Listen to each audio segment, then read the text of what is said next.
Muhammad Salah Liverpool Leeds bilan 3-3 o'ynagandan so'ng matbuot anjumanida shunday deydi. Barchasidan ko'nglim qoldi. Klub yozda katta va'dalar bergandi. Endi esa 3 o'yindan beri zaxiradaman. Ular va'dasida turishdi deb ayta olmayman. Menimcha boshqa kimdir bilan bu sodir bo'lganda klub yonini olgan bo'lardi. Men bilan nega bunaqa bo'layotganini tushunarsiz. Avvallari murabbiy bilan yaxshi munosabatimiz borligini aytardim, lekin birdaniga bu munosabatlar yo'qolib qoldi. Nega bunday bo'lganini tushunmayapman. Bilaman ertaga Karyeger meni tanqid qilib chiqadi. Qilaversin. Esimda Harry Kane ketma-ket 10 o'yinda gol ura olmaganda, hali Harry Kane o'zini o'nglab oladi, u gollar urishda davom etadi dedi. Menga kelganda esa u zaxirada qolish kerak bunaqa o'yini bilan deb tanqidlar qildi. To'g'risi, bu men uchun qabul qilib bo'lmaydigan holat. Hozir sodir bo'layotgan voqealarga men sababchi emasman. Kelganimdan beri hali hech kim menchalik ko'p gol urmadi, ko'p assist qilmadi. Bu jamoaga hali menchalik hech kim ko'p hissa qo'shmadi. Onamga ham bugungi o'yinimga kelmasligini aytdim, chunki zaxirada qolishimni bilardim.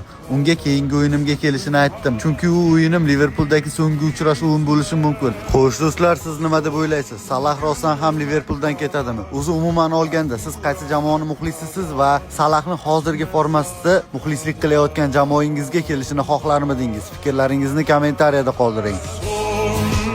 Yürüme kadar, kalp durana kadar, aşk mezara kadar, sakın ha gitme. Son günüme kadar, kalp durana kadar, aşk mezara kadar.